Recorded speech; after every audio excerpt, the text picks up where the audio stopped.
Yeah,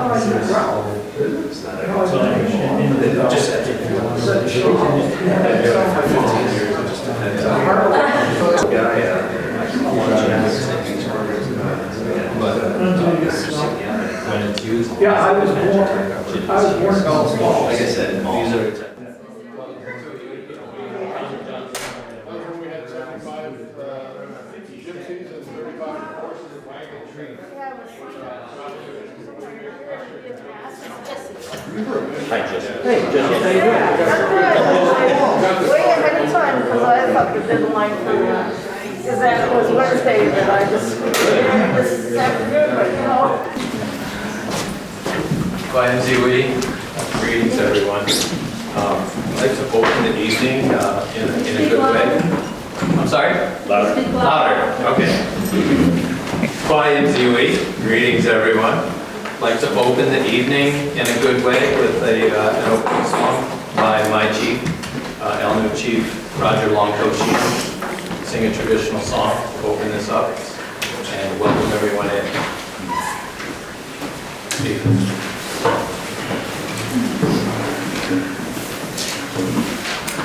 This is a Western Abenaki greeting song.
Bid you welcome on behalf of 3 groups that have joined together to help make this possible. The first is the Congregational Church of Westminster West, and I think you've already figured out you're inside the church here this evening, and we certainly bid you welcome. And one of our tenants is captured in a plaque in the corner, a gift of the late Isaac Shaul, who reminds us all that this is an inviting place, a house of worship and prayer for all. And in that spirit, we welcome everyone who is here. And we're especially grateful to the Abenaki folks who have traveled from farther away than I have. I live a couple miles up the road. But we thank you for being with us and sharing yourself with us. A couple of logistical things. One of great importance is that the restroom is downstairs. And so if you go down the stairs, turn left into the fellowship hall, you'll find it on the left. And there's also a kitchen if you decide you need something to drink. There's water in glasses there, and just leave the glasses in the sink. This evening we have invited our Abenaki brothers and sisters to come and to share with us who they are among us. Here at the church, we not only recognize the long history of Westminster West, but recognize its short within the greater history of the Abenaki folks in this their sacred land too. So it's a little bit of a strange situation. I bid you welcome on behalf of the church and the Living Earth Action Group here, but it is the Abenaki's land that we are all on, and we recognize that here each Sunday. So without further ado, I wish to bid welcome to folks who should be welcoming us to their land here, and we honor that and respect that. I'll turn things over to Rich Holshoe, who will be carrying on with other events here. We have some readings. We have time of questions that will be answered. Some have been submitted formally in writing that they will be addressing.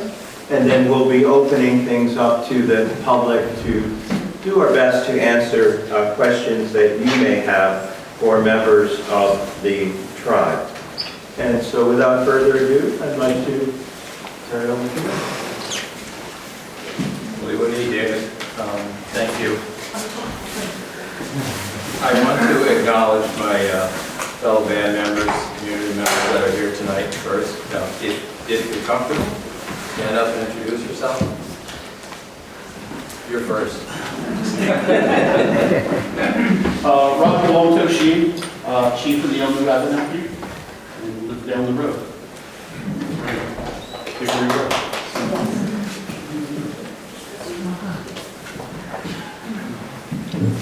Mellow Z, Fox Oak Taylor, Elnu, Abenaki, tribal councilman for Elnu. Hello friends, I am Don Stevens, Chief of the Mohegan Band of the Coosac, up in the Northeast Kingdom area, and we're one of the largest tribes in Vermont, and we're here to support the knowledge keepers and wisdom that will be expressed today. I know there's others here. If you'd like to introduce yourself, please. Joseph Blake, Mohegan Tribe, or Black Wolf, whichever you choose. Thank you. Doesn't make any other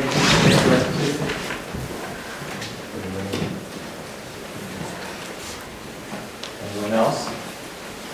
Waiting about, I'm Vera Long-Toe, I'm an enrolled citizen at the Elnu Abenaki tribe, and I'm also the executive director of Vermont Abenaki Artist Association.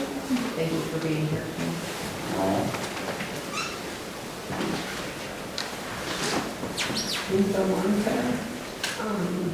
I'm Elnu Abenaki. Thank you.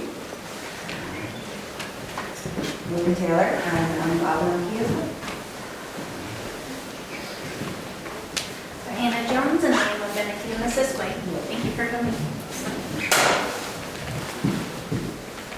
Any other nations? Any other representatives here? Want to acknowledge you? Abenaki, live at the base of Abenaki, sacred place. Thank you.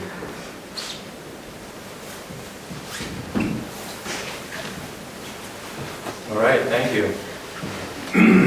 We are in what we call January in Gregorian calendar, in English, here in the US of A. In the Abenaki lunar calendar, we are in Alamikos. Alamikos. This is the greetings maker moon. This is the beginning of the new year. The new year is marked by the first new moon after the winter solstice. It's complicated. That's life.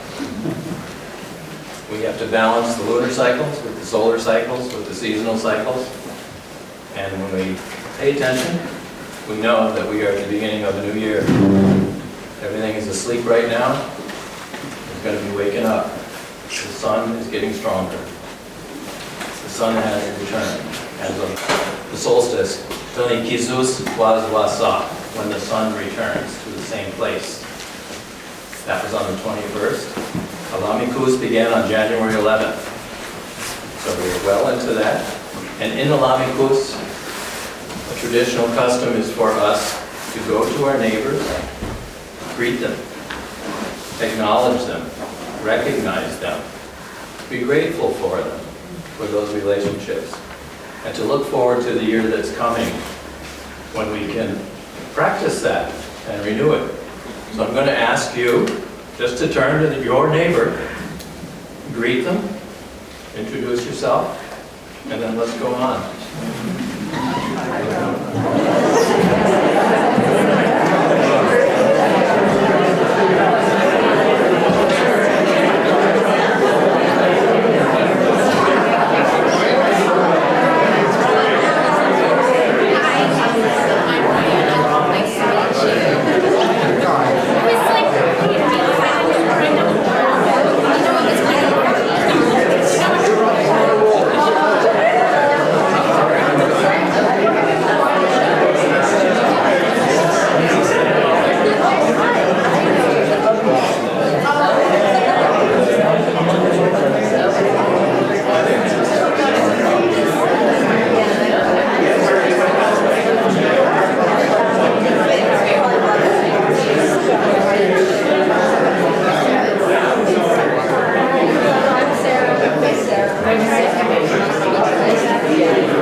Does everybody know their neighbor very well now? Don't Or jump back in.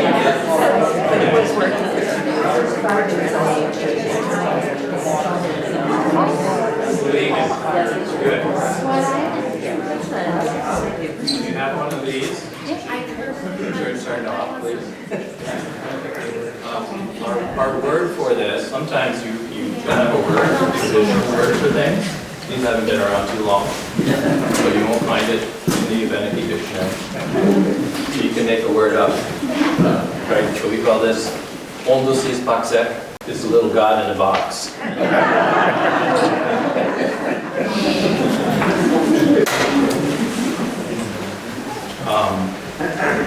Another name for this month.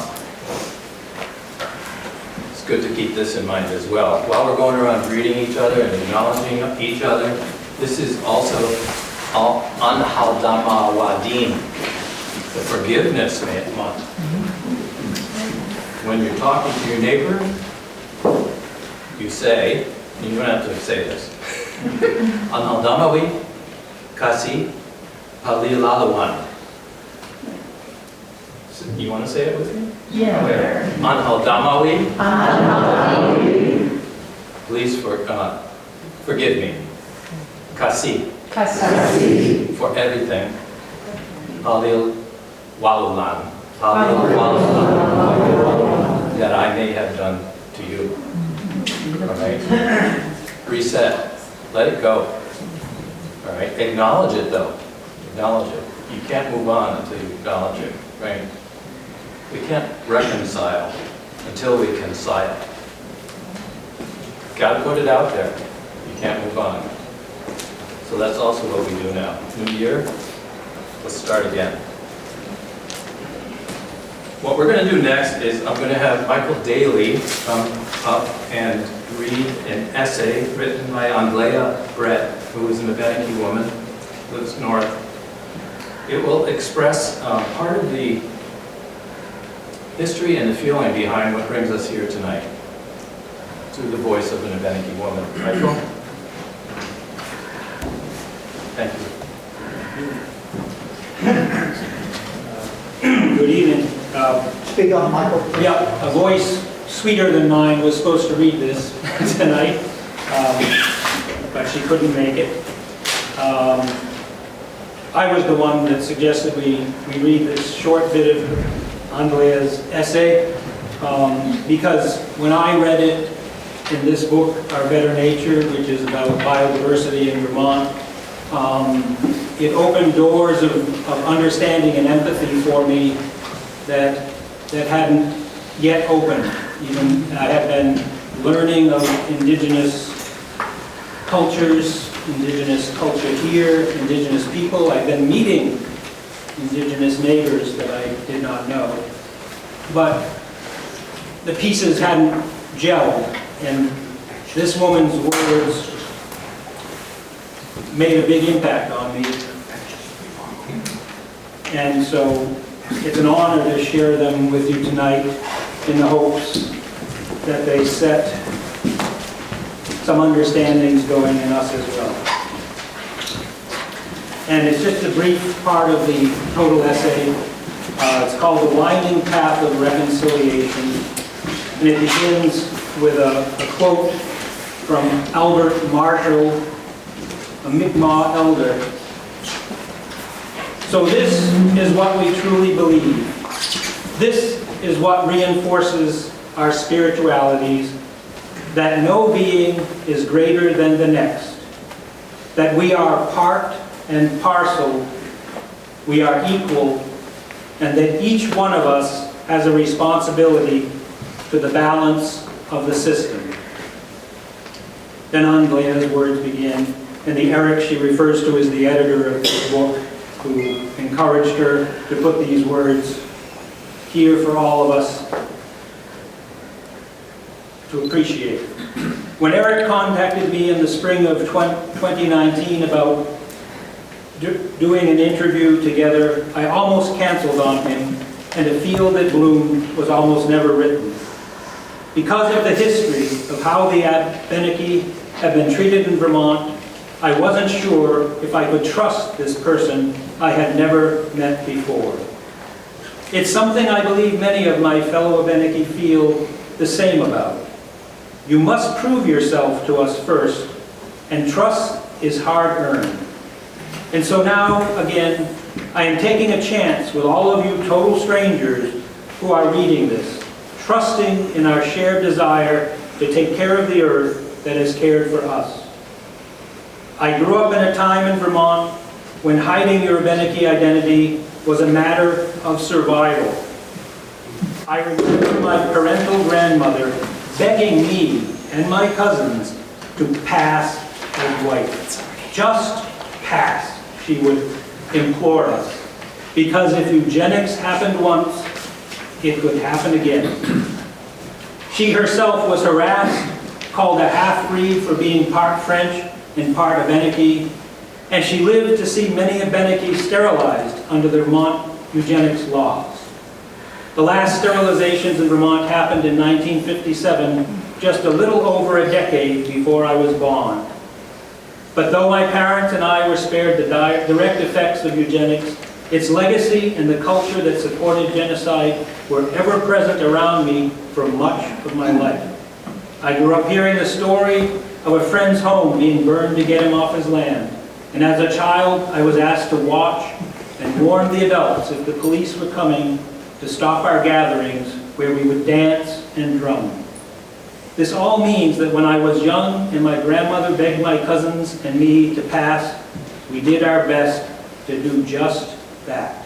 But things were slowly changing, and during my teens and early 20s, Vermont went through a small cultural shift, and it felt slightly safer to out yourself, so to speak. My cousins and I started to acknowledge our heritage by saying we were part Abenaki. But this partial recognition was also a reflection of my own inner confusions and sadness. I didn't fit in with the white world, but there was also no way to be safely and fully Abenaki. As a child, I was picked on and picked apart just for being part Abenaki. And in self-hatred, tried my best to ignore the Abenaki part of myself. In this tumultuous period of growing up, I forgot the language I was born into, along with much of what my parents and community had taught me. I was in pain, but there was literally no surviving Abenaki spiritual leaders left to help me navigate the healing I needed. This lack of guidance changed for me one day in the 90s when, in college as an adult learner with a young child, I met a couple of Mi'kmaq elders who were able to help me. After sharing my story, they told me, there is no part of anything. You are a whole human being. You are Abenaki. This was the first time in my life anyone encouraged me to fully embrace my identity. It was the beginning of a long-needed healing process, and I continued to work with these elders for years. The rest of her essay goes on to deal with the subject of the book, but that part is what touches our meeting tonight. Thank you. Thank you. Willie Winnie Michael. Thank you. I'm going to introduce myself now so you know who I am. Give a little background to the situation that brings us here tonight, we're here to address specifically. And then David will be asking some questions that were submitted earlier. We're going to go through them, talk about them, kind of hit the high points, and then we'll open this up to questions from you if you have any. And I invite my community members to join in answering those. So, if you've been paying attention to the media, reading the papers, listening to the radio, Vermont Public, in particular, BT Digger, some Canadian media, and a few other things here and there. There is what's termed a controversy, a conflict between Abenaki First Nations in Canada, in Quebec, where there are 2 reserves, federally recognized reserves, First Nations reserves. And here in Vermont, the counter to that, we have 4 Vermont state recognized bands of Abenaki. There are many, many other Abenaki in many other places that are not part of a recognized band because colonization. Recognition is an imposed structure through Euro-American governments, right? This is what has happened everywhere. And it shows up differently in many different places. It's all subjective. It's all subjective. It's all a construct.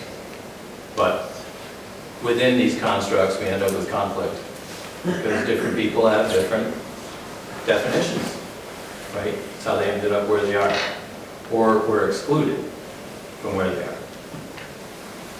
So, myself, Indela Wizili Sal, Indai Wan Tastagak Tali Sukwaki, Ania Elnu Wombanaki, Kulibayo Yodali. We go down Namio on Hong Quick. I am called Rich Holshoe, my name in English. In Abenaki, we are not named, we are called.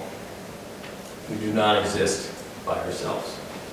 We exist in community because of others. If you were the last human on earth, basically there's no humanity. It's gone. We're here because of each other. We're in relationship. That's what makes who we are. So I am called Rich. It's called Rich because that's my dad's name. I'm a junior. Richard Charles Holshoe Jr. Holshoe is a German name. My father's family is, to my knowledge, 100% German. I do genealogy. People like to figure out where they came from. And that's my dad's family. And they are, recent immigrants here. My grandmother was actually born in Germany. Grew up there. Little stone cottage with a thatched roof. Skating to school on the canals in northern Germany, the Hans Brinker thing. She did all that. And she immigrated here with her sister in the 20s. Her sister was sent back at Ellis Island because she had tuberculosis. She never saw her again. But she went on to live the American dream. She married the son of a German immigrant in New York City. And they grew up, had 3 children, my father being one of them. And they didn't know diddly squat about how this country was founded. I guarantee it. I knew my grandparents well. What they knew of Native people, they saw in a John Wayne movie. That's their reality. We all live up here. We only know what we know, what we've been told. And it's pretty limited. And it goes around and around and around and around. Well, we're here to talk about some things you might not have heard before. They're just as real, but they weren't reported in the news, written about in the papers. Many of us sat in interviews with these very same reporters for hours. And then you open the paper, that's what you picked out of an hour and a half conversation? Because it fits your story? We need to talk about this. We need to talk about this. You are my friends and my neighbors. And I want to be in a good relationship with you. So I want to talk to you about this. Let's be honest. Let's look at it.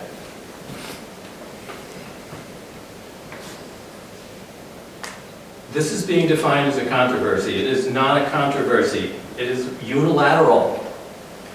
It is brought by one group of people saying a certain thing for their own reasons. It fits their narrative. Completely understandable. I understand why this is happening. Does that make it right? Does it make it complete? Does it make it accurate? Is it helpful? No. We need to talk about this. So it's not black and white. It's not a binary. Nothing's black and white. Life is all gray. It's all gray. It's all subjective. We all live up here. My reality is very different from yours. I'm not going to deny yours. It's what you know. Maybe you can learn some new things. I learn new things every day. I'm very, very happy to learn new things, to change how I think. I hope that never changes. I read a lot of stuff. That's how I open my mind often. I grew up without television. I think that's a blessing. I'm a preacher's kid. I used to actually have a hard time going into a church. I can handle it now. It still makes me nervous. You don't know how I grew up, so. My mom and dad are still there. Most of my family are still there, and I've gone in a different direction and down different paths, and I'm pretty happy now. And I wasn't happy before. I wasn't taught to be happy. I was told that all of this is fallen. This is not what I should be looking at. I need to be looking somewhere else. But I'm here with my family. All of you are my family. You are my family. And I start, and I will always start from a place of relationship and being related. When someone makes an accusation, a claim,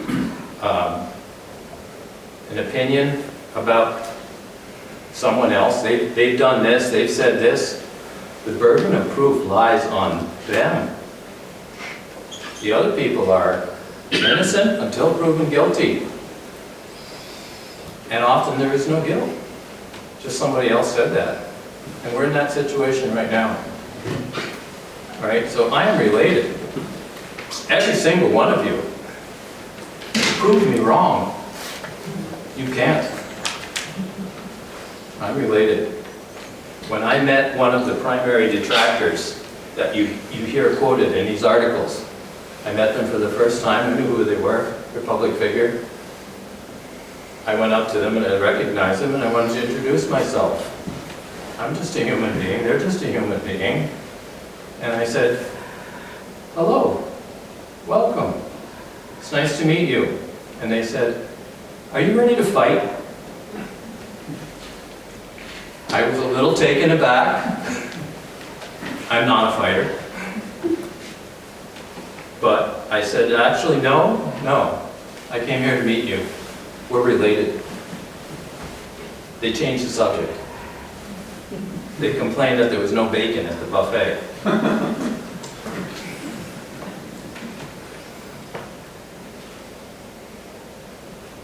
So, it's not black and white. It's complex.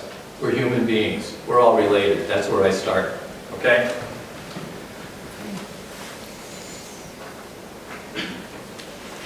I think the questions are going to handle this. That's enough overview. I want to just prepare the ground here. It's all open. It's not this or this. It's not this or that. It's not that way at all. Let's dig into this. Can you hear me? Yeah. Yes. Thank you. Thank you. We have a set of 8 questions that were previously submitted that we will go through here. And the first one you alluded to, Rich, and maybe if there's a summary or any additions to it, feel free to let us know. And that question is, how has recent media coverage portrayed Abenaki interband and international relations? I think it's important to start here because this reporting, this so-called controversy, is entirely political in nature. Entirely political in nature. We're talking about a group of people speaking from a different country, under different laws, with different definitions, and that's what they're bringing to the conversation. people here are in very different situations, different circumstances, different histories. We present differently, we've experienced differently. There's one definition being presented. It's only one out of many, many, many. Need to be really clear on that. In Canada, First Nations, as they are referred to, are under the jurisdiction of what's called the Indian Act of 1876. That's the Canadian version, the colonial Canadian version of what we have in the United States. The Department of the Interior and the Bureau of Indian Affairs. That's in charge of the Native people here. Federal government has complete, ultimate, plenary power.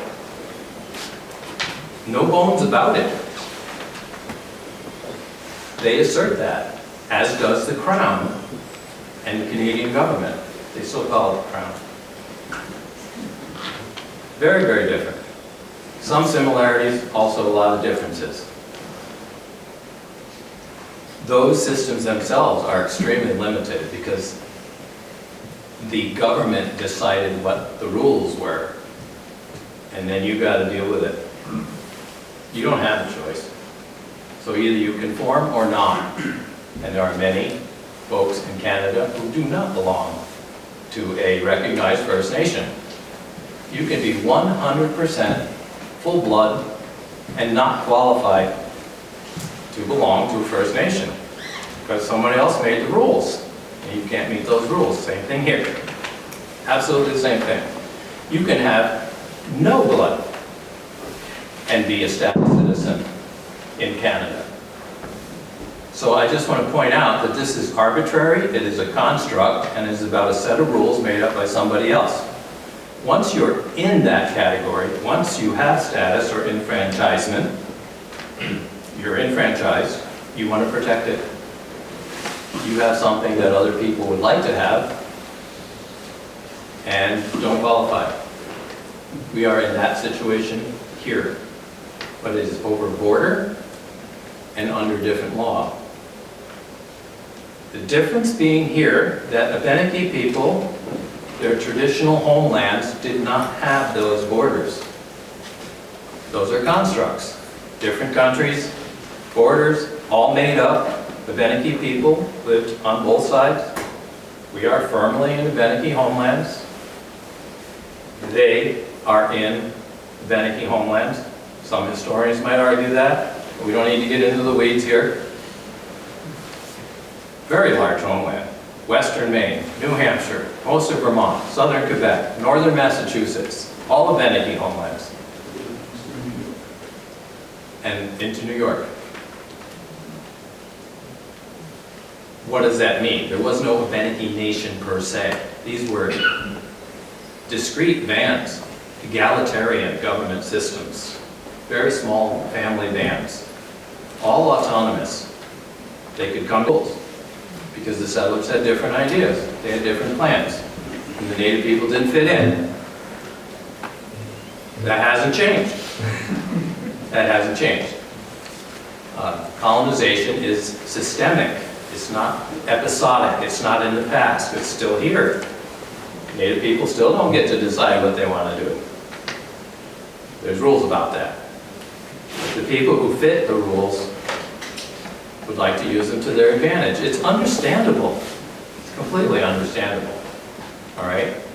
It doesn't mean that other people have to be on the short end of the stick, especially if they're related. But it happens all the time. Okay? This has been the situation for hundreds of years, all right? But has gotten exacerbated recently because competition is getting more and more intense globally. And so people are getting a little more vicious. Things are getting more polarized. You don't have to go into Indian country to see that. Read the newspaper. Go to the primaries, go to the caucuses, or avoid them. I don't blame you. It's a mess out there, and it's getting worse. Okay? We're a microcosm of that. You would say this is an Abenaki problem. No, this is happening everywhere. This is a lot of people behaving poorly. And we could do better. We could do better. It doesn't need to be like this.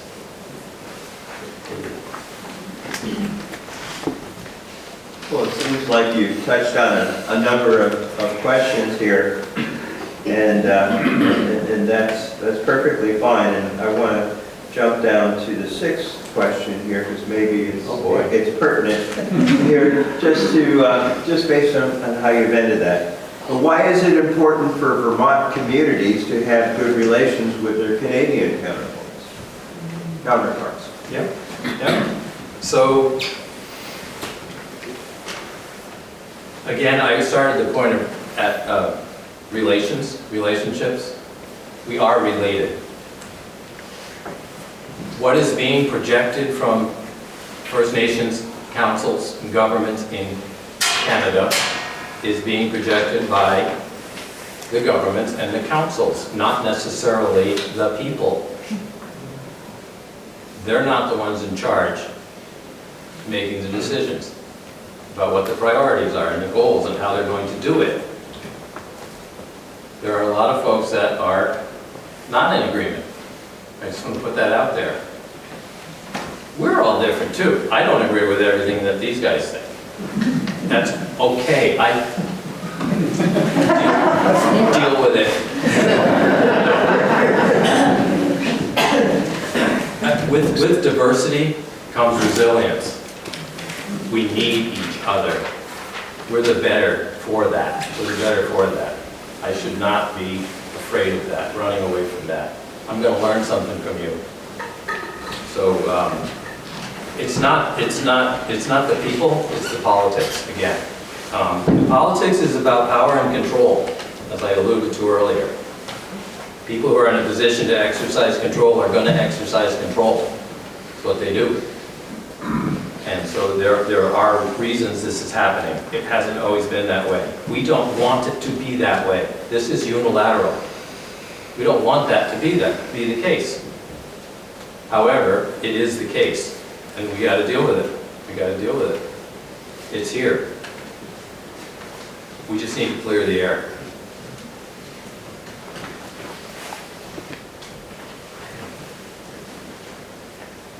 And let's continue on the theme of place-based experiences here. Are there some particulars in how do place-based experiences for Abenakis differ, either within the U.S. and Canada or within Abenaki and non-Abenaki communities? What are some notable differences that you can share? This will get to that matter of different perspectives, different definitions. Who's real? Who's not? What does that look like? What do I think it has to look like in order to qualify? Okay? Different countries, different laws, different qualifications to belong. Once you're in, you want to police those borders.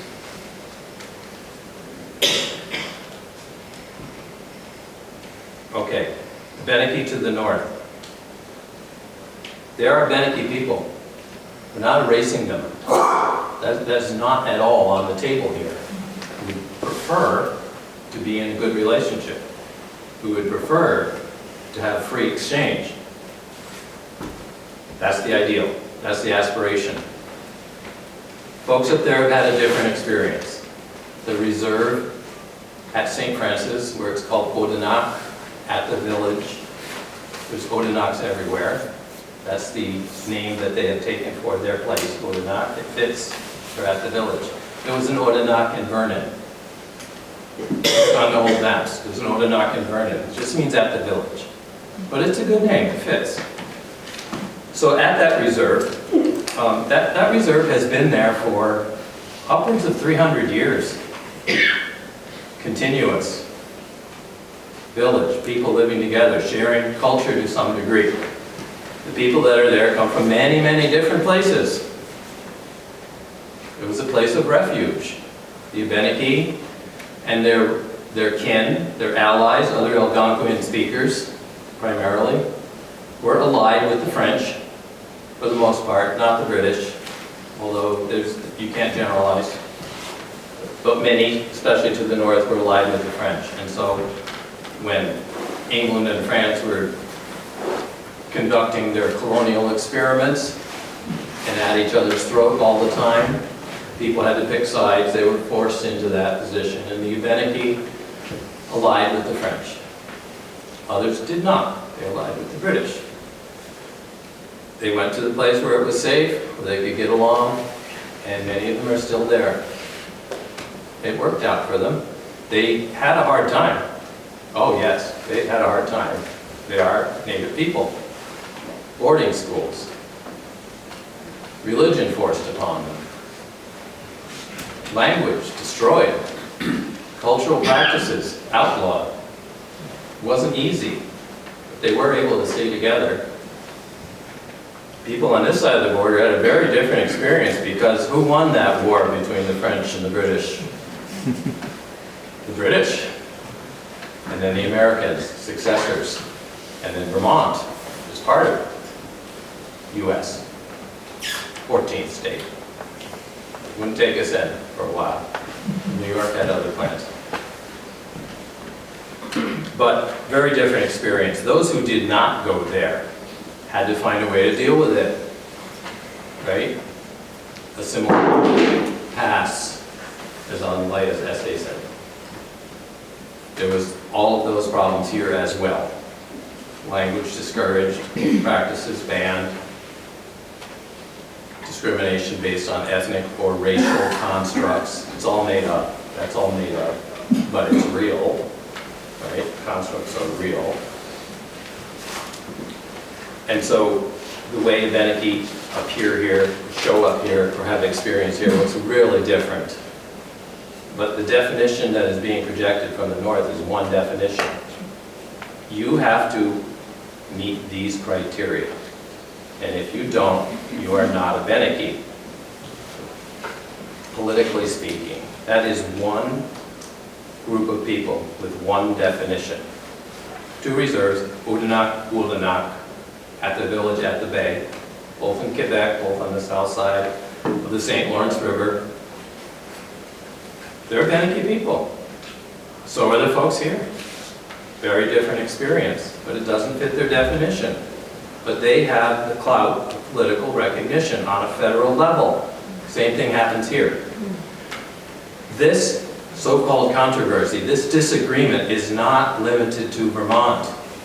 By any means, you may or may not be aware of this. This is happening across the entire continent.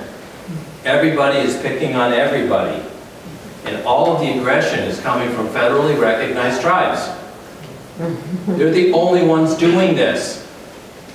Does that tell you something? They have something to gain from that. There are 574 federally recognized tribes in this country, U.S. It sounds like a lot. It's a fraction of the communities that existed here historically, and that continue to exist. There are hundreds of groups with no recognition of any sort. Hundreds. Only 574 have met that criteria, and they are tough criteria. Who made the criteria up? The government. It is federal anti-Indian law. The experts agree on that. It is highly problematic. It is designed to get rid of Native people. The Indian problem, it doesn't fit the U.S.'s definition of what it wants to do. It needs that land. It needs those so-called resources. They're not resources, they're relatives. Same thing in Canada. Yeah. Just to also put things in perspective, we are place-based people. Historically, there were 20 Abenaki tribes, there were family bands, around. We lived in watersheds. Missisquoi, place of the flint. Milhegan, place where the wooden traps are. Coassup, where the pine people live. We are place-based people, which goes back to this construct. And it's like, just to put it in perspective, and if you live in a small town and someone from outside comes in and tries to tell you how to operate your little town, you might kind of push back a little bit about that, like saying, how do you know? You're from here, we're the local people. And part of this whole controversial or place-based issue is because people outside of our place is coming to our home and saying that they're telling us how we belong or how we don't belong. That's like somebody from California coming to Westminster West and saying, this is really not the way you should run things, because you don't really know. Because, you know, we might come from a big city, and we might know how life works. You know, I know most people will tell them, right? Well, you could take your road and go right back. And that's kind of where this is coming a little bit, because we are of this place. Nullhegan is of this watershed, our Indakana, our homeland. So when you do a land acknowledgement, you're recognizing the people of this place. Our place is not in Canada. That is where Abenaki, and that's where Willenak is. Our place is here in the Green Mountains. So I just wanted to put that, when you keep asking, what is the place, what's the significance? And when Rich says, we were human beings, we're all human beings. We're plant beings, human beings, and, you know, we were all human beings, but we are of this place. And that's how we protected our watersheds. So, because that was our food, that was our stewardship.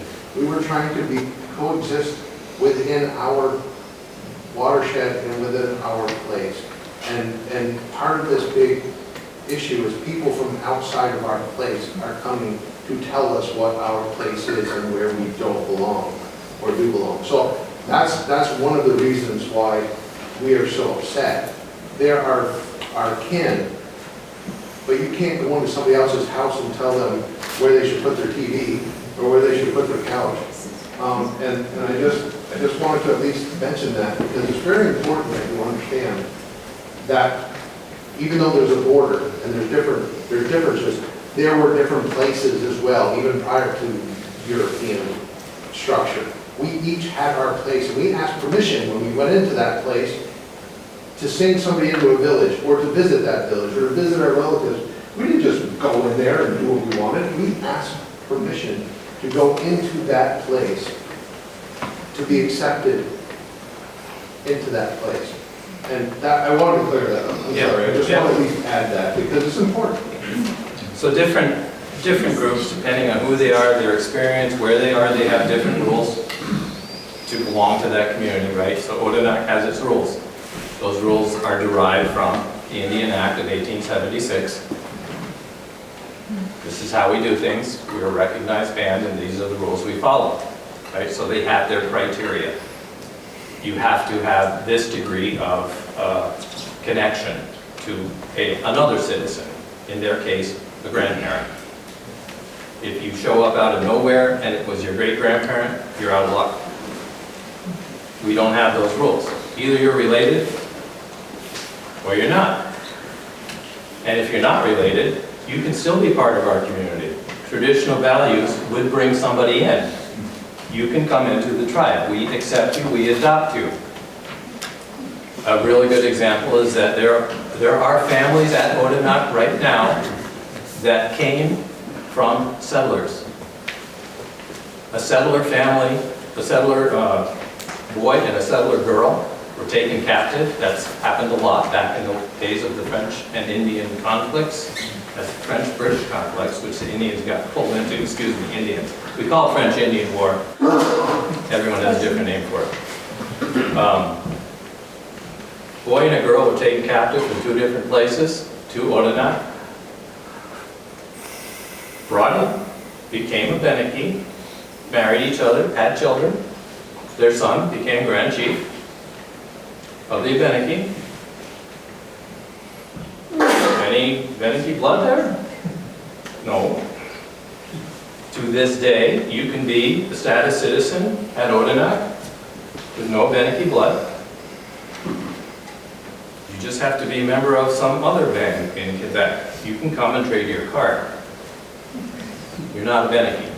You have status under the Indian Act of 1876. Come on in. You're good. So this construct of what is Abenaki is a political construct under one set of rules. All right? We have different ways of looking at things.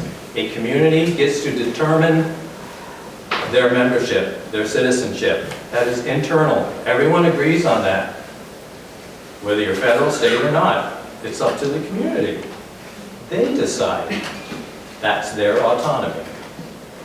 That's a part of sovereignty. They get to decide. We have a group saying they decide. They are self-appointed sole authorities on all things Abenaki. Those are their words. Is it possible that everyone moved to one place? Absolutely not. And if you're in your homeland and you have a way to stay here, you're going to stay here. This is a question for everybody. Today, do you all know how many Abenaki tribes there are in Vermont, New Hampshire, and Quebec? There's 10. Okay. There are 5 tribes in Vermont. Okay. One of the tribes did not make it through the criteria to become state recognized tribe in Vermont. Okay. So the people who go around saying, oh, well, that whole thing, everybody they wanted to do would just get recognized. Well, the criteria works. Because, now, I'm going to tell you right now, I know those people, and they're my relatives, and I accept them as Abenaki, and I'm hoping at some point they'll put in their papers again and try and go again, get recognized as a state tribe. You have 3 tribes in New Hampshire, okay? With 3 different chiefs or different leadership, and then you have the 2 in Canada. Now, the tribes in New Hampshire have no recognition at all, right? And the only ones that have anything that resembles federal recognition, like here, is Odanak and Wolanak, and they're in Canada, and they are provincially recognized, okay? Again, like you said, under different laws and rules and stuff. But yet, we have probably about a quarter of our tribe. Now, Elnu's a very small tribe, but about a quarter of our tribe is made up from Odanak descendants. Okay? And from one of those guys who is Umsakwas. Umsakwas is a very well-known Odanak family name, and a little bit more than that. But these guys are down here, they've lived down here their whole lives. And they're worried about their grandchildren and their great-grandchildren. Because by the laws in Canada and the laws of Odanak and Wolanak, they will not be Indian. They will not be Abenaki Indian. Because it goes to a certain extent, and then after that, I don't know why they don't acknowledge their grandchildren, their great-grandchildren. And again, no BS. We're concerned for the next 7 generations and beyond that. All right? There's a lot of people that got their agendas, and a lot of their agendas have to do with power and money. And it's coming from one direction. It ain't coming from here. We're not going up there and telling them what to do. We ain't telling them anything. We just want to be left the hell alone. But you're in a church. Yes. The Abenaki word for hell is basement. Well, if you went to one of those schools, the basement probably was. So my point again is, it's coming one direction, and as Rich was saying, there's 570 odd federal tribes in the United States. I have no idea how many provincially recognized tribes are in Canada. And there's what, about 60-something state tribes? Oh, yeah. 67, I think it is. All right.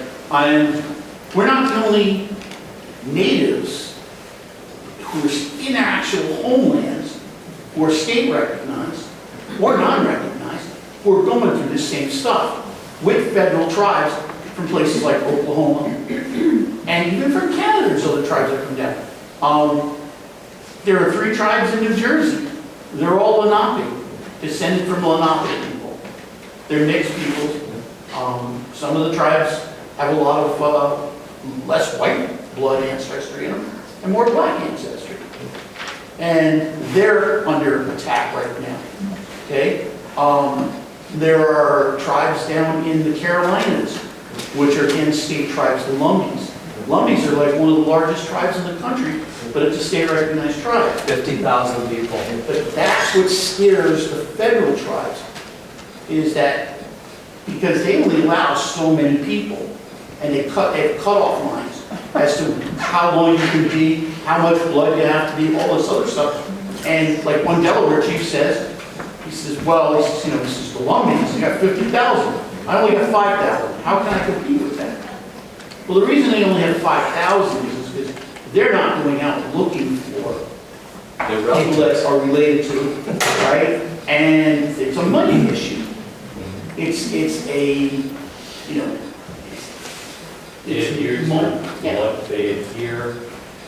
There's some tribes that still adhere to the blood quantum, which was a governmental, always points back to the white government, that it was a way of dictating who was native, who wasn't native, and it was actually a construct put in place to erase people. And so, with that being said, here in New England, there are, couldn't tell you the exact number, New England tribes that do not adhere to the blood quantum. There are only 2 that do. And that's the problem, is that's why they feel like they're competing, because they should just do away with their blood quantum, because they're erasing themselves. And a lot of young Native people see that. And amongst us, one of the most important things is, as an Indigenous person, is, I say most Indigenous people, there are now people that are not buying into it, is the fact of recognizing that what you do in this world as an Indigenous person yourself affects the next 7 generations after. And you also, as an Indigenous person, have to carry the 7 generations previously that created you. Now there's this perverted, is the best way I can put it from my opinion. It's a perversion where now people, some young Native people, I think if you're over in your 60s, you don't find anybody that thinks this way. But a lot of young people that aren't adhering to that because they're using it as a basis to say, well, just because you had a distant Native relative that's 7 generations back, you had no Native person in between there, you're not Native. But in the construct of what we as Indigenous people have been practicing, always referring to the 7 generations, I am that person's wildest dream. Forgive me for interrupting and also for sidetracking you. Please continue. I'll leave it. I just wanted to say, forgive me, because I started this. Before you go any further, if I could ask you to back up for clarity and maybe get perspectives from a few of you. I know the answer to your question that you started to touch on and you fell a little short on. Okay. And I think everybody could benefit from this question because my students asked me this question. Can one tribe, there are a lot of Abenaki tribes, as they've already stated, can one tribe exert authority over any other tribe, whether it be to define who their citizenship requirements are, or to define what their rules are? Can you just very clearly state succinctly what the answer to that question is? Yeah, the answer is Unda. And we have 2 chiefs sitting up front Unda, that can that answer means this question. no. Yeah, and "uh" means no and "uh-huh" means yes. So you speak Abenaki every day. Unda. No one community, no one band, no one tribe, anthropological term, can make that decision on behalf of anyone else. It is internal. And that is cardinal observation. Non-interference. It's a traditional belief, and it's still law. It's supposed to be law. Okay, you open An that example, door, there you is said a, non-interference, you have to explain what that means now. you don't get to say what somebody else does. Yeah, to your point, yeah. There is just give a short example about how these laws are designed to get rid of people. There is an Ojibwe band to the west of the Great Lakes right now that's down to about, I think, 80 people. They have, I think, less than 10 children in the band. By 2080, they will be extinct. They don't like that idea. They didn't make the rules.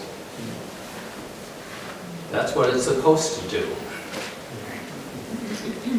If I may give some context to that too, one of the, and it should be alarming to non-Indigenous folks here, within the Dawes Act and some of the other rules here, if you're a member of one tribe and you marry somebody else who's a member of another tribe and you have children, the law is your children can at most be only a 50% member of one tribe.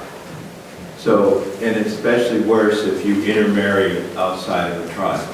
So this is a very effective way of getting rid of tribes, and the Ojibwe have especially suffered that here because they have dared to love people outside of their tribe and outside of their race. And that's the punishment. Normally that's okay. You can marry who you like, not if someone else makes the rules. And that's the case.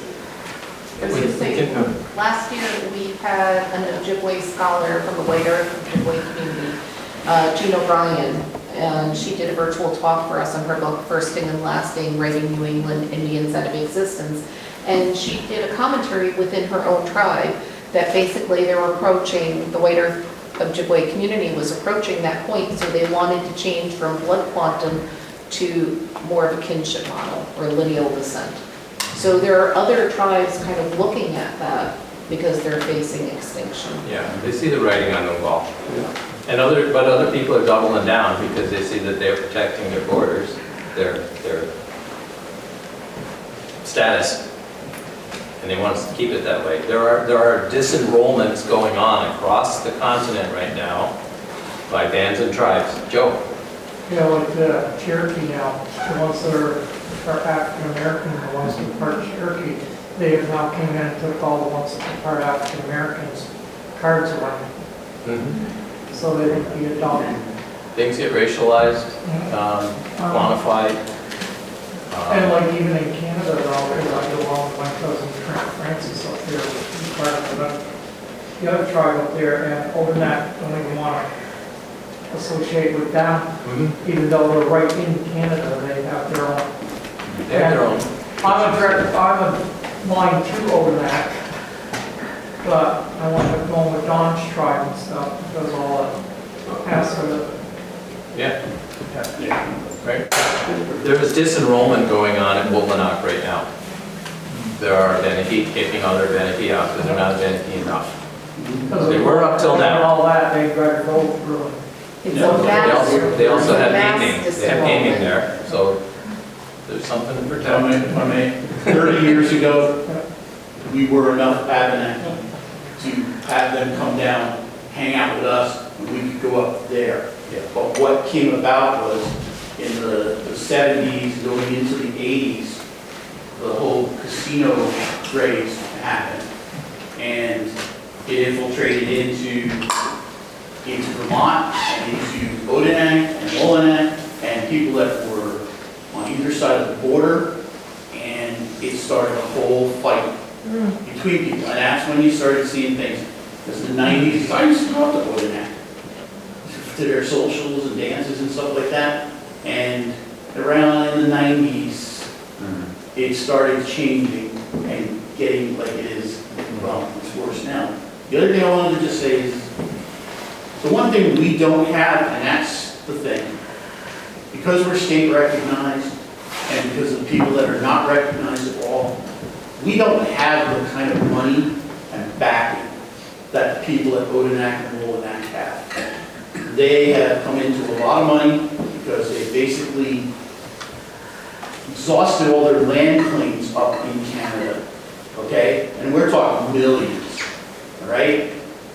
Just dive into a little bit. Hundreds of millions. Hundreds of millions, okay? So again, if they want to crush us down here, they got the money to get the lawyers. They also, and I'm not going to lie, they probably have people that can deal with the news, because that's how you make news. You got the power and the money, you got the right donors and donating money to certain news programs and things like that. It's going to come, they're going to probably get what they want. Because that's what they need to do. They need to work on all of you. Because they can't go against the law, both the state law and their law and the United States law. But if they can change everybody's mind in the state of Vermont to make us look like a bunch of fakes, that's how they're going to do it. Because then they're going to get you to go to your legislature and vote or push for different types of, whatever that they're going to try to revoke our recognition, that kind of stuff. That's the scary part. Yes. We should let you guys get back. No, thank you. That's been helpful information and a good segue into, you touched on so many of the questions here, but maybe a good place to end this section of the event tonight is what role has the state of Vermont had in all this, either historically and leading up to issues that are alive today, or things that are or can be done to help make better relations between Abenaki and other folks in Vermont. Sure. So as we've tried to make clear, this is a political gambit. Someone is using their definition under their law to say everything has to look this way or it doesn't count. Is that clear? That's a federal level of recognition in Canada under the Canadian Indian Act of 1876, which has been amended any number of times, but it's still what they work with. For example, if a Native man married someone outside of the band, that spouse was brought in and became status Native. If a woman did that, they lost their status. It was patriarchal. The government made that rule. That was not traditional. That was the government's rule. And that stood until 1985. It was overturned. Good thing. There's still some problems with those laws for any number of reasons. And there's still some massive loopholes, as I explained, some of those. Someone can just change cards and become something else because they have a different card, but they qualify under the system, right? And there's people who meet all of the qualifications and can't get in for other reasons. So it's one way of looking at things. That happens in the United States. We have federal recognition, we have federal laws. One of the bands in Vermont, the Missisquoi band, applied for federal recognition a long time ago. Spent 20 years going through that process and was denied. They couldn't meet that burden of proof because it's a difficult burden of proof. A graphic example of how that plays out is the fact that of those 574 federally recognized tribes, big number, only 36 are in the East. Only 36 are in the East. Were there any less indigenous populations here? No. Indigenous people live everywhere. They can't meet the burden of proof. is skewed toward documented historical continuous presence, which happens further west. Right? Not here. The Mashpee, Wampanoag in Massachusetts, and the Gayhead, Aquina, Wampanoag in Massachusetts only got recognition in this century. These are the people who met the Pilgrims. They didn't qualify. My mom saw it. But I mean, but that's how the system works. We have a fellow tribe in Massachusetts, the Nipmuc people. Same thing. They went through a federal recognition process, 20 years, denied. They couldn't meet the criteria. Does anyone deny the Nipmuc exist and that they are a people? No. They don't have somebody from another country saying so. There's no competition there. It's Wampanoag, they have black in them too. We are all mixed. Yeah, We are all mixed. We are all mixed. I am related to people at Odenak Now, on our through all these other families. on my father's side, they wind up putting black on a lot of them. Yeah, the documentation is written by the people who make the rules. Yep. Right. This family that's in our band recognized Odenak name. On his father's birth certificate, it says he's white. They all say they're white because they were born down here. They're born down here, and we're doing you a Not favor. all white, We're doing you a favor, some were black.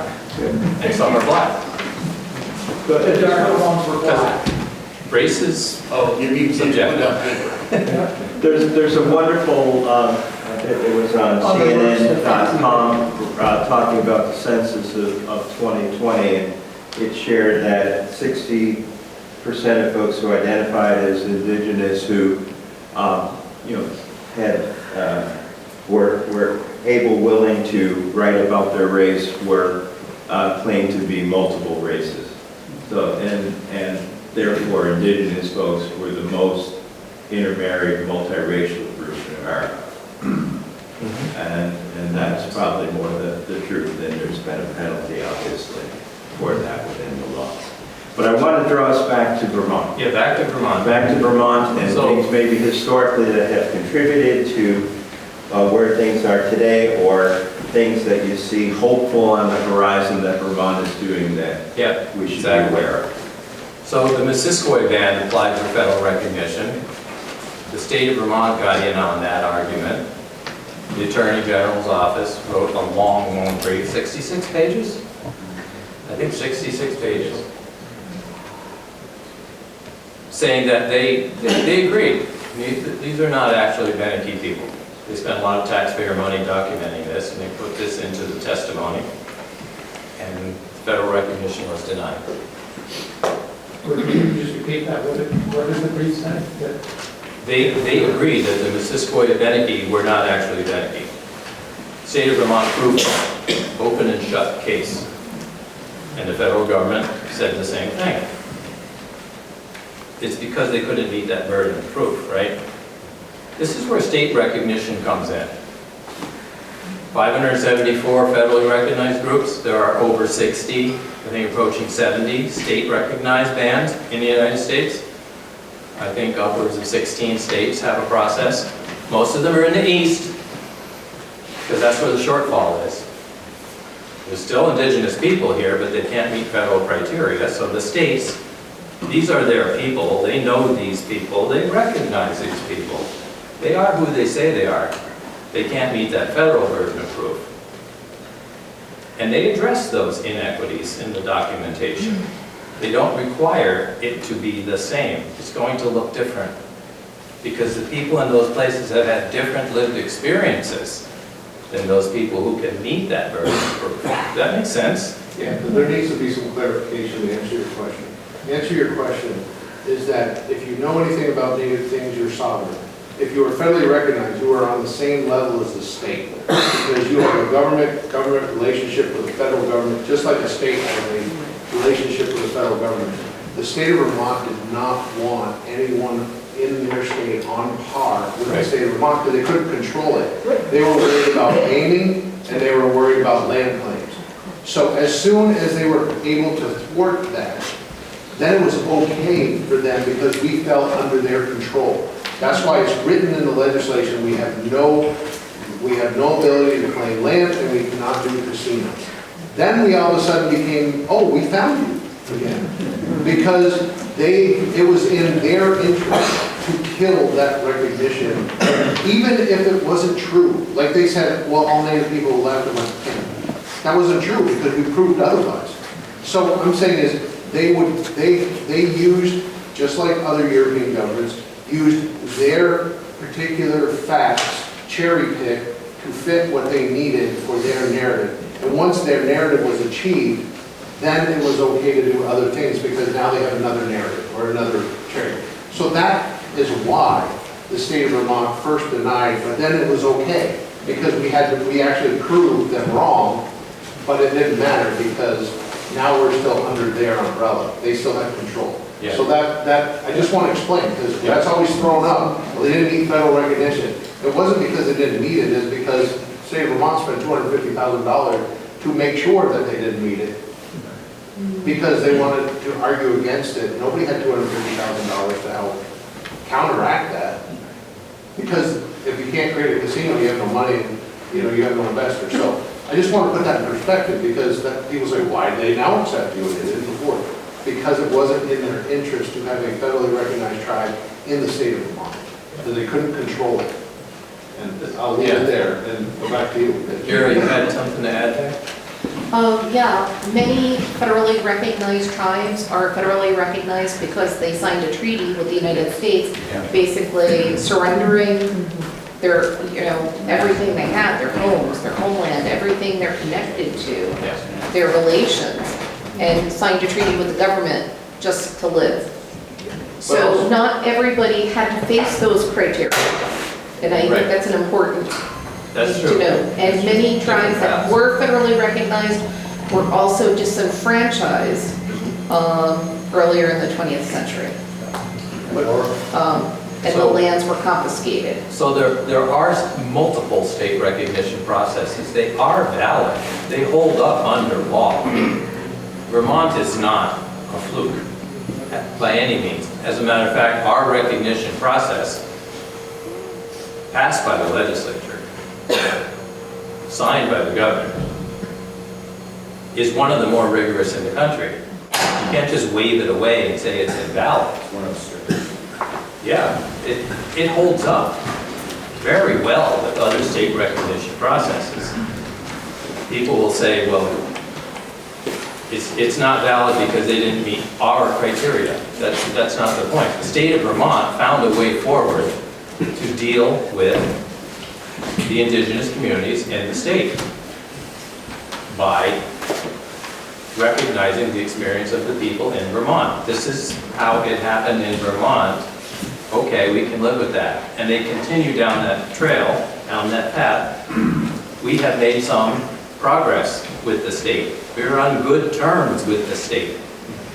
Last year, in May, the governor issued a resolution in support of the Abenaki communities. The Senate issued a unanimous resolution in support of the Abenaki communities. The House issued a unanimous resolution in support of our communities. The entire congressional delegation of this state issued a resolution in support of us. Odanak says it doesn't matter. We're not Odanak. They're family. They can be Odanak, that's fine. Let us be ourselves. That's all we're asking. We don't need to be collateral damage. Are you trying to wrap up? No. Yes. Why do you think the Odanak, or anybody here could speak to them, why did they come down and why are they saying that the Vermont tribes are not authentic? That was my final point, and there are probably other things that come up. Why is this happening? Why do they feel that they need to pull these draconian measures for their self-interest? They have stated it clearly, in print, in black and white. They intend to seek recognition on their own, federal recognition. We have to be out of the way. In the U.S.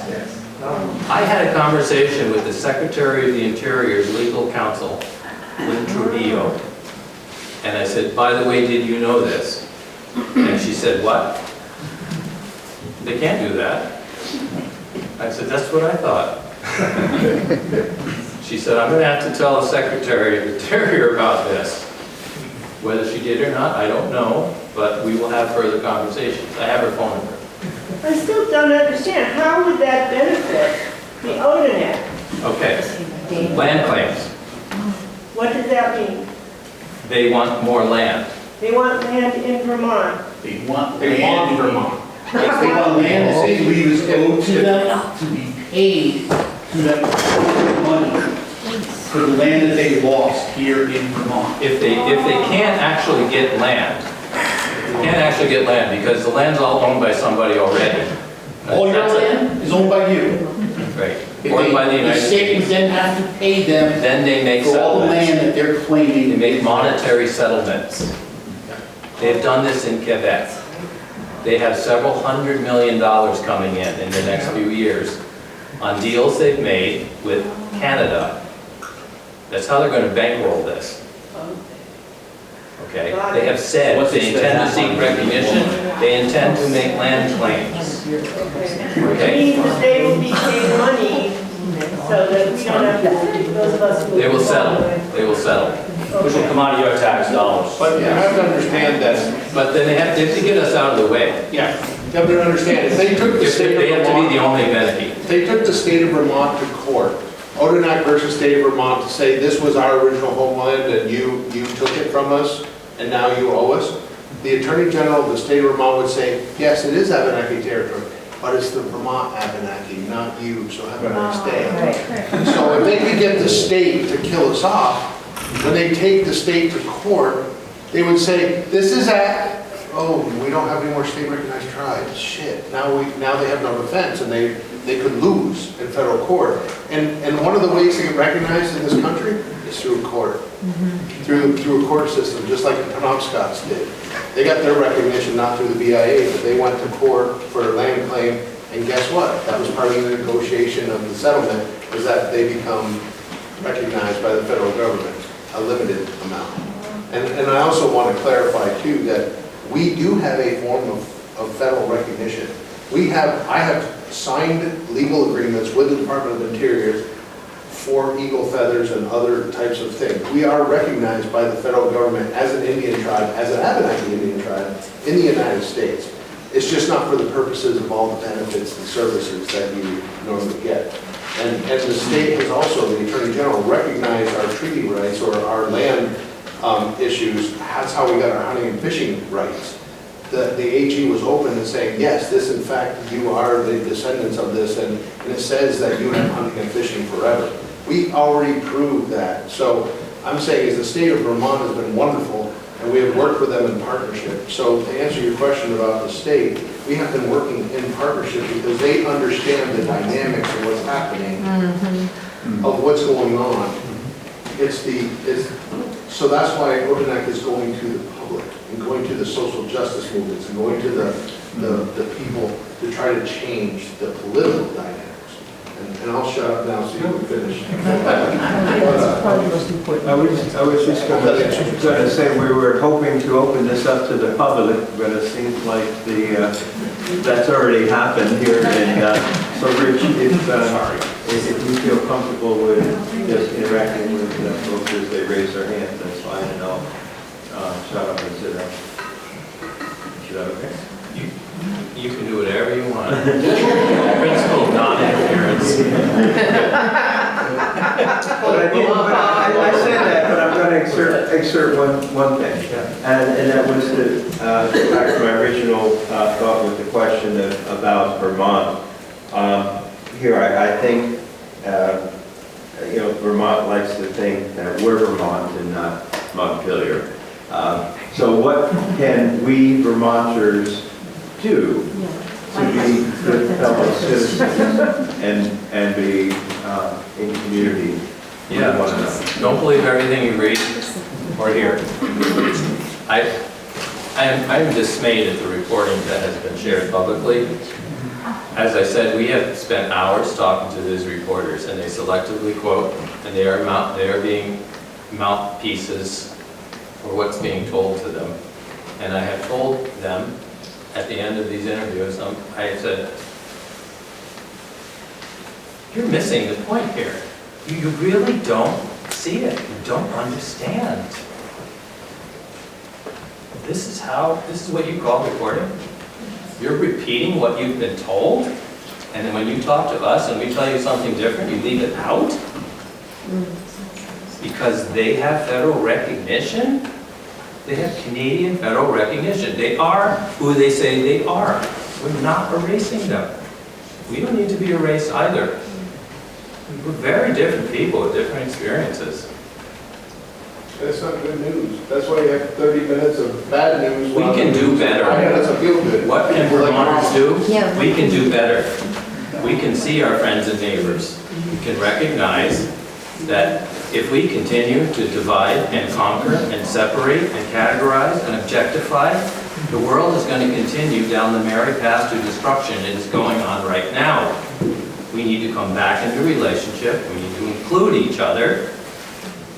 As human beings with very different experiences, we're not right or wrong, we're just different. That's okay. It's okay.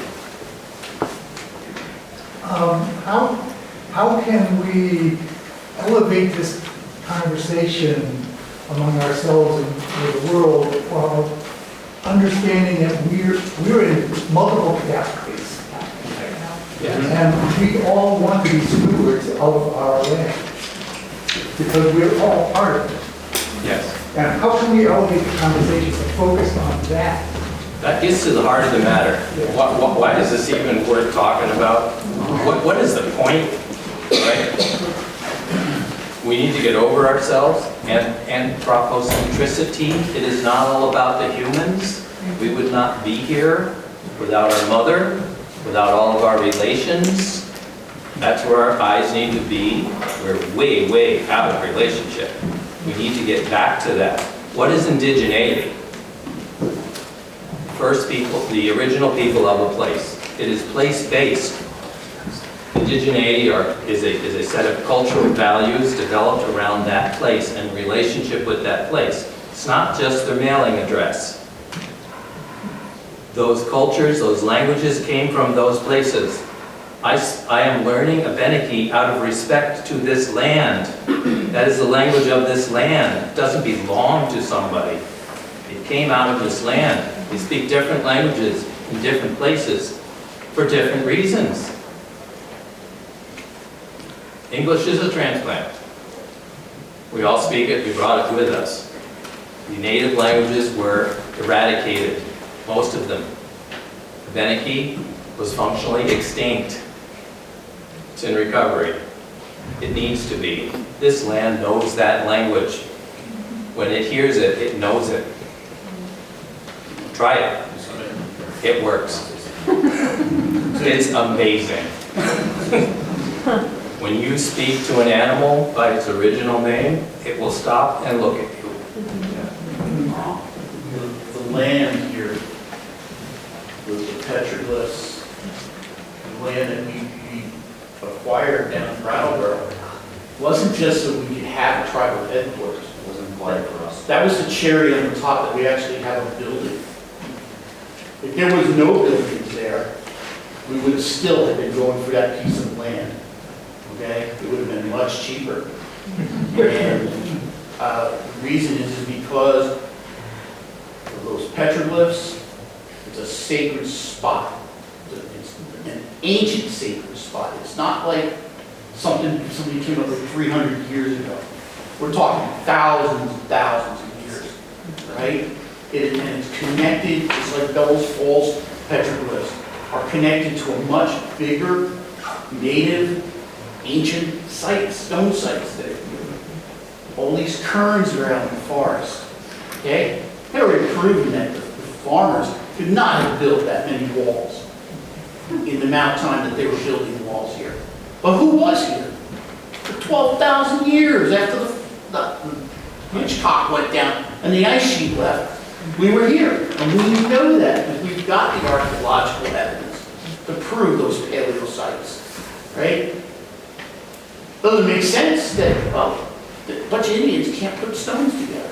Well, we know they can, and again, as more and more documentation is coming out, and more people are paying attention, things are becoming digitalized, so you don't have to go into some basement in the Historical Society to find information. These land deeds are coming out, and one guy left Boston, and he says, the land I got was a howling wilderness. So I got rid of all the trees, the stone walls, and the briars. You're like, whoa, whoa, whoa. Where'd the stone walls come from? Don't know. And of course, everybody was, again, it's the great Puritan lie. The people didn't live here, man. They just come here and visit. They come here to fish and hunt. But again, where'd all these stone structures come from? Where'd all this come from? Well, it's because people have been here for thousands upon thousands of years.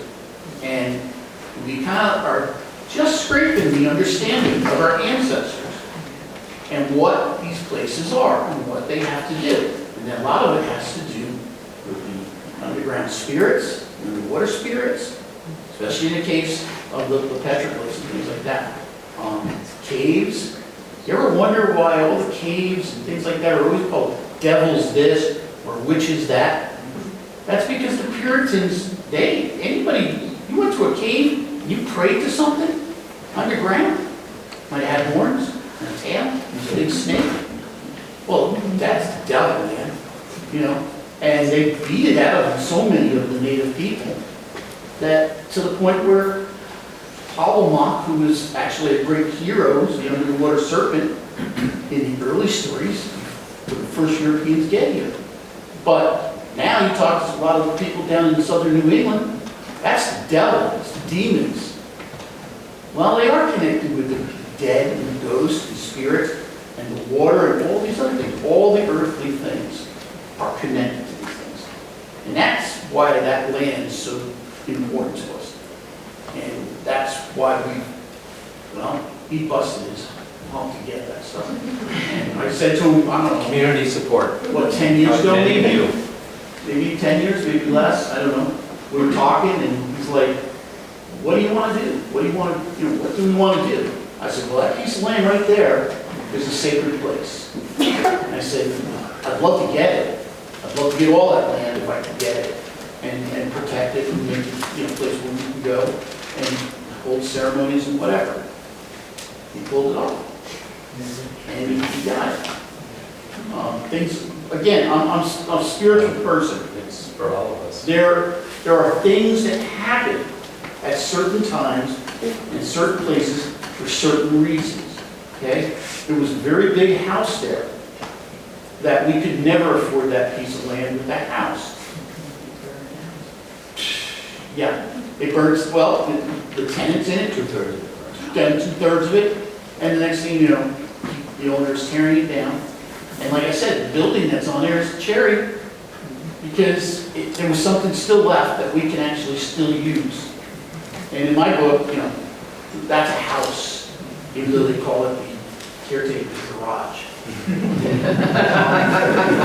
And we're working, that fits. The person that has the land between the two pieces of land, Stewart, he knows what's going on there. He built in a certain way, but he didn't dig any holes in the ground and disturb any bones. He built on top of the old barn foundation. So, Stewart works with us on things. So, Yeah. I wonder if you could say how you came to the knowledge that Abenaki has designs to get land or make the demand of land from Vermont. On their various websites, in black and white. UVM symposium. And at the UVM symposium, when they brought this political challenge to this state 2 years ago, Yeah. platformed by UVM, Yes. by an ally in the history department,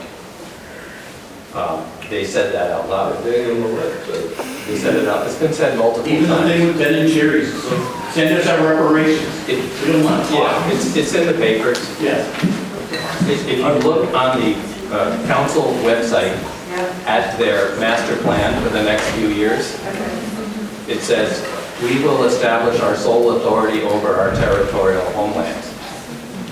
Sole authority. Yes? Hi, my name is Michelle Boslin. I'm actually the state representative for Westminster. And I have to say that sometimes I feel happier about being part of the government, and other days I feel the baggage and the heaviness of what has been done in the past. And so first, I guess I feel on behalf of myself as a public servant, I kind of want to apologize for all the harm that's been done by the government. And I guess I wanted to name that one of the things we actually have done formally in the legislature, I believe it was 2 years ago, we actually passed legislation formally apologizing for the harm that was done to Native and other folks for the eugenics movement, which was through UVM.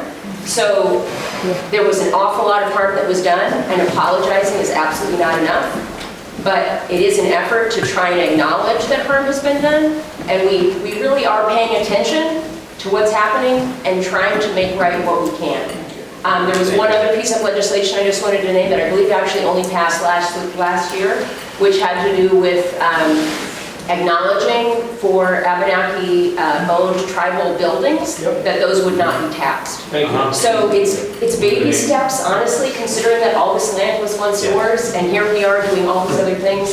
But I really do think the legislature is trying to do the right thing. Yes. So please continue to be in touch with us, and hopefully we can continue to move things in the right direction. I think that's our main point here, is that the state of Vermont recognized that it could do better and that it needed to move in a different direction, and they are. And I would ask that you as citizens, voters, friends, neighbors, stay the course. Just because somebody else has their own ideas doesn't mean it's the right thing to do. We appreciate you. Another question over here. My name is Nancy Scully, and I'm 87% Swedish. I'm not Native American. But I feel like my heart is with all of you, and how we should all work together and live our land here in beautiful Vermont by the way they do. And I love working with them, and I'm so happy that you're all here tonight.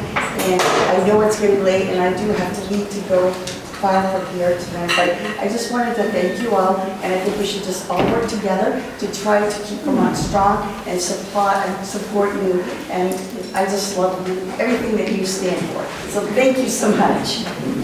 Thank you. So let's take a few more questions, and then any other questions we can handle in private conversation. I know we have one. Hi. I second your feelings, and that I came here to show solidarity with the local Abenaki. So I had two questions. One was, so there is no federally recognized U.S. Abenaki tribe at all? That's okay. Right. Well, the U.S. does not recognize any of that. There are, to Chief Don's point, sorry, I'm used to standing when we're addressing people.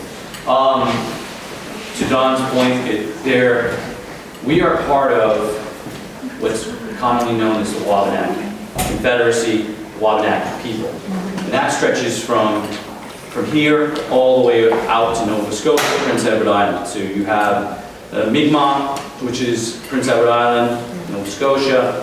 You have some Mi'kmaq in Brunswick. You actually have some Mi'kmaq that are on the border with Maine.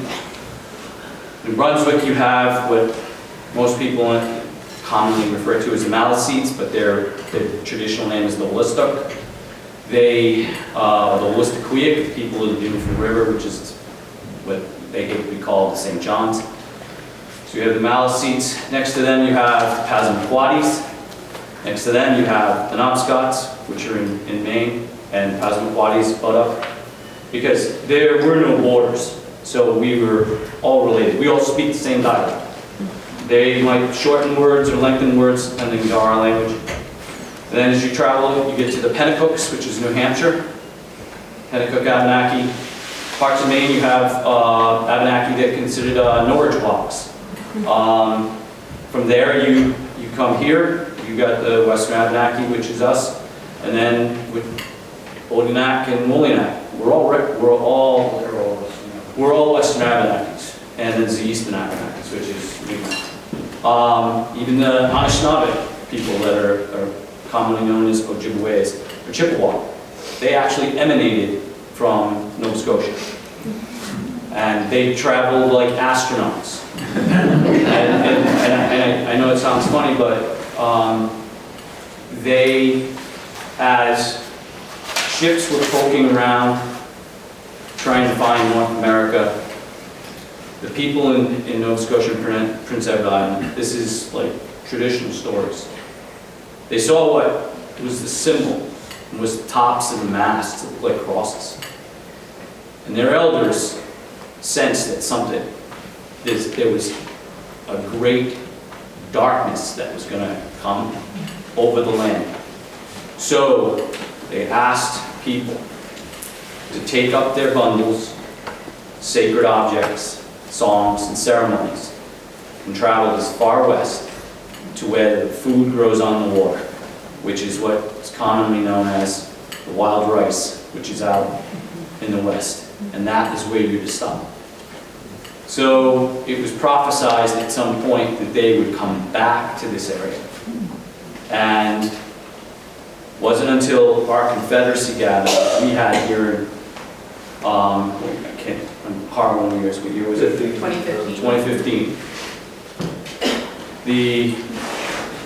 Our cousins to the east, Mi'kmaq, Wolastoq, Passamaquoddies, when we got recognized, they reached out to us. And they said, and they reached out to Odanak and Woolianak. Said, we'd like to resurrect the Confederacy of all the tribes. So there was gatherings every year. And there hadn't been any gatherings since in the 80s. And what happened was they came out, and based on stuff that happened there, the people that were in attendance went back to their communities, unbeknownst to us. And it had been prophesied that something would be brought back to the bundle that hadn't been there. And it was what we gifted the bundle, unbeknownst to this. We had no knowledge of this. And that was when real wampum was brought back to the bundle. That word then traveled out west amongst the Anishinaabe. And they have a religious society called the Potatoe. And they, for lack of a better word, I look at them as almost like on par, like Dalai Lama, Pope, whatever you, they're different, just different people altogether. Just absolutely loving. They then traveled out to the east to prepare for these ceremonies to now be brought back to us and to the Abenaki people, because they had been told that when this prophecy happens, it's time to bring these things back. Odanak and Woolianak wanted no part of this because we were involved. We were only asked to do something by elders in other communities, and we did what we were asked. And we did it, you know, with love, just, and even Don was the one that was approached. And he's like, I don't know what we're supposed to do. And they came out and showed it. This is how you're going to do this. This is how it's going to be taken care of. And we did exactly like they said. And then they came out, and to this day, we still have very close relations with our Eastern friends. And they do not buy into what is going on with Odanak Woolianak. They don't agree with what they do because they're just, we're not cut from the same bolt of cloth. It bothers me as an Abenaki person, knowing that these people on the other side of the border, I would love to go there. There is a medicine person, very, he's well known. He's not even allowed in his community to do ceremony. it has to be done in his own yard. He can't do it anywhere.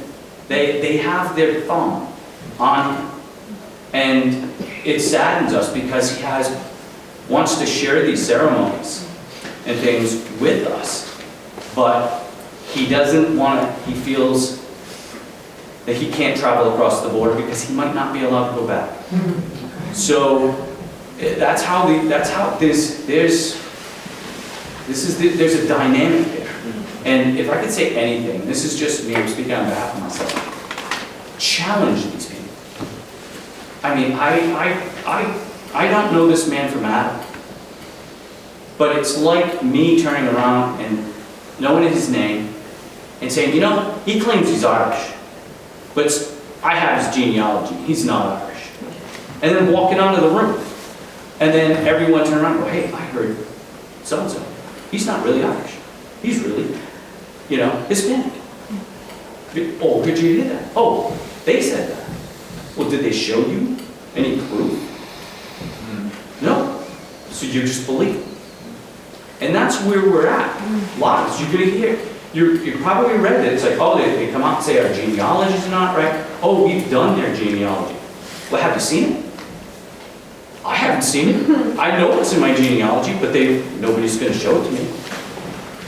So how can you take just someone on their word? Because, hey, everything I do, I am good at that. They're not. I don't point fingers at anyone. Someone tells me who they are who they are. I'm not going to go digging into their background. It sounds like events like this can be helpful for moving forward. I'm going to answer your question directly because you asked whether we're federally recognized. We are not federally recognized in the state of Vermont for special programs and services, which are the 570 some odd federal recognized tribes listed for special programs and services that get money from BIA. However, caveat, we do have a signed legal agreement with the Department of Interior, which is a legal agreement as an Abenaki Indian tribe and me as chief with the Department of Interior, who is still above the BIA. So are we federally recognized? Yes, but for a specific purpose, which isn't part of the 575 things. I am recognized by the Department of Veterans Affairs as an Abenaki Indian, who I had to submit my paperwork to, and I get special services because I'm an Indian under the Department of Veterans Affairs. We, including the Missisquoi and others, get Title VI, it used to be Title VII, Title VI Indian education for educating Indian children in our school districts. That is from a federal government for programs and services. Even the Nape they're the biggest recipient of housing funds for being a state tribe, which is federal funds. So I am saying is, but we have actually a legal agreement as a tribe signed with the Department of Interior as the Abenaki, Nulhegan Abenaki Indian tribe. So if somebody asks me, are you federally recognized? Yes, but I'm not recognized for special programs and services that's defined for that, as you would know of a federal recognized tribe. Can I ask a follow-up? So I just wanted to say, the answer is yes and no.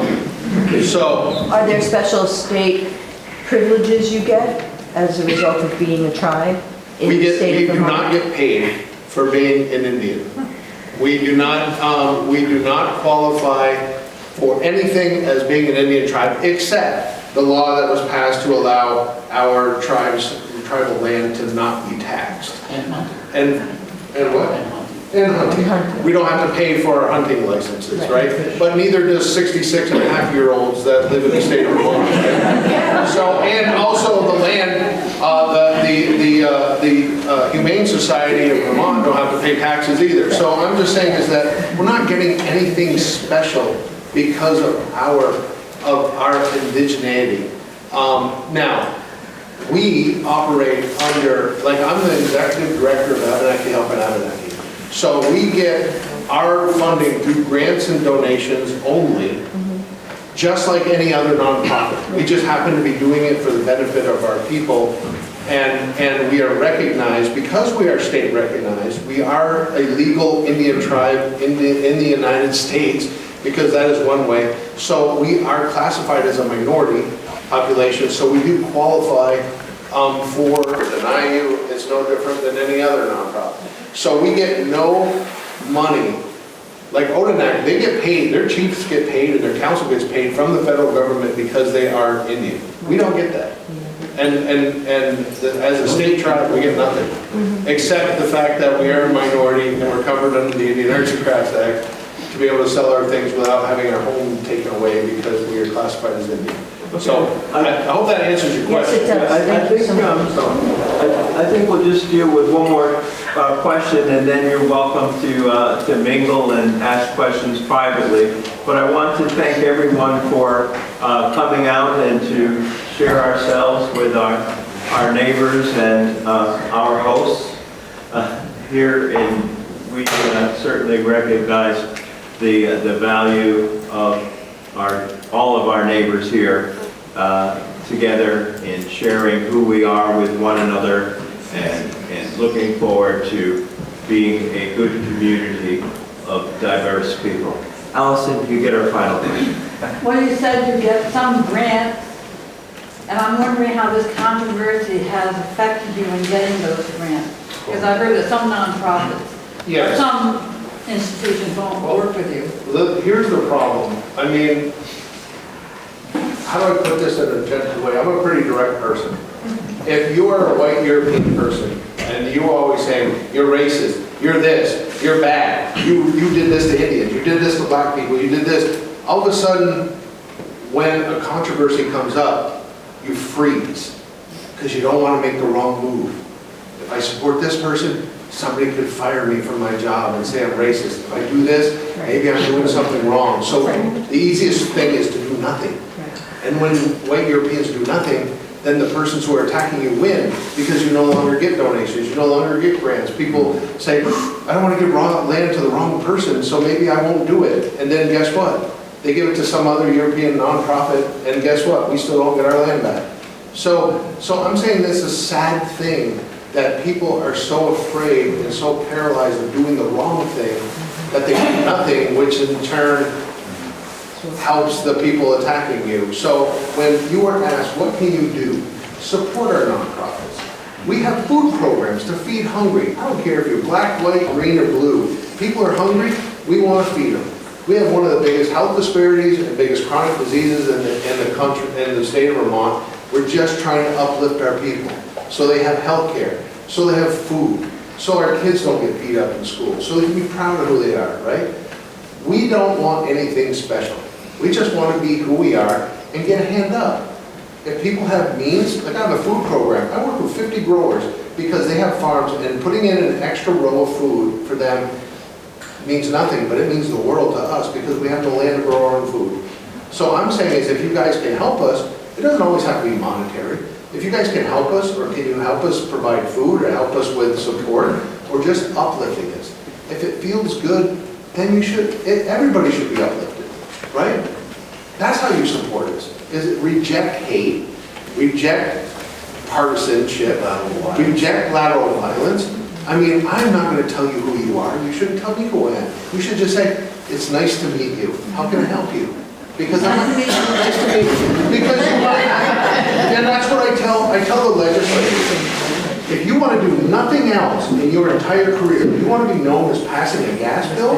Or do you want to be known for uplifting an entire race of people? Or on the flip side, do you want to be known as killing an entire race of people? If you ever try to remove our recognition, you're killing off 6,000 people that you have now once acknowledged that existed in the stroke of a pen. You can't do that to other minorities. Nobody's going to walk up to somebody that's black and say, let me see your African. Nobody, that would be racist, and you would be hung out to dry and you lose your jobs. For Native people, they think it's okay, and it's not okay. So I'm just saying is that we work with the legislators in a good heart to uplift people. We are uplifting people. We are helping. We work with you, and we're here today to educate, saying we just want to be who we are. We just want to be allowed to be who we are, be proud, and let our parents be proud of who they were because they couldn't. My grandmother was on the sterilization list. She wanted nothing to do with Native things because she was hunted. She changed her name from Lillian May to Pauline and died as Delia because she was on a eugenics list for sterilization. known as a cripple. Do you think, you want to raise your hand and say, do you think I like waking up every day and somebody hating me saying I'm not real? Or that you're fake and I'm doing this for some reason other than trying to help people? I told the people, I was a director of IT. I made 6 figures. I took a cut and pay to be an executive director for a nonprofit on living off grants and donations. I don't even know if I'm going to have a job in 3 years. But our people need it. Because it's the right thing to do. So anyway, I'm just saying you can help us by helping our people and helping to uplift us, and the legislators stay the course, continue to work with us. And the state has been awesome. They have apologized, they said they wouldn't do ethnocide. That's why the apology. We will not culturally kill you again. That's what ethnocide means. We will not do that. Like Rich said, all the entire legislators did a joint resolution saying we will support you not just for Abenaki Week, but all year long. The federal delegation said, we support you. That's why Odanak is going after the news, going after you as a public, because they can't get to. Governor Scott said, I'm not into identity killing or politics. I don't want nothing to do with media Odanak. He stated that. I don't want to deal with identity politics. I'm here to uplift people, not kill off people. That's why they're turning to the public and the news to try to change them to get after their legislators to say, you need to fix this. And that's why they have turned away. I'm not saying we're not going to try to hit the legislators to try to put in a bill to do something. But I'm saying is their goal is to eliminate us. Well, that's a powerful way to... So anyway, I'm sorry, I had a motion we talked about. No need to apologize. I think we understand and connect with that as fellow humans. You know, there's the word worship here, which happens in this building. It comes from words to acknowledge the word, and we acknowledge your word. Thank you. And we appreciate your friendship.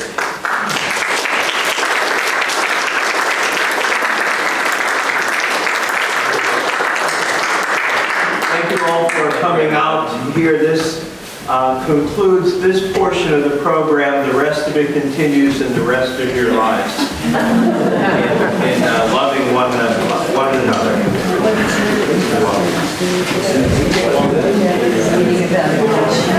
Hey folks, Chief Roger would like to offer a traveling song.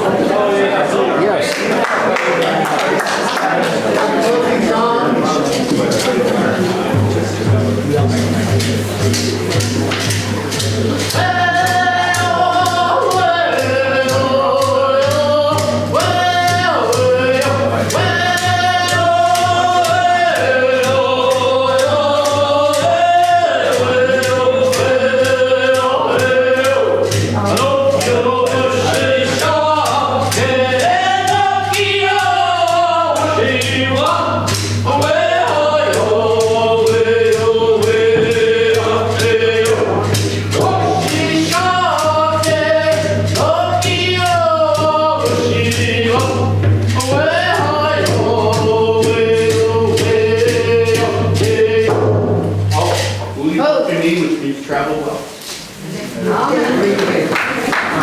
We're here if anybody else wants to chat.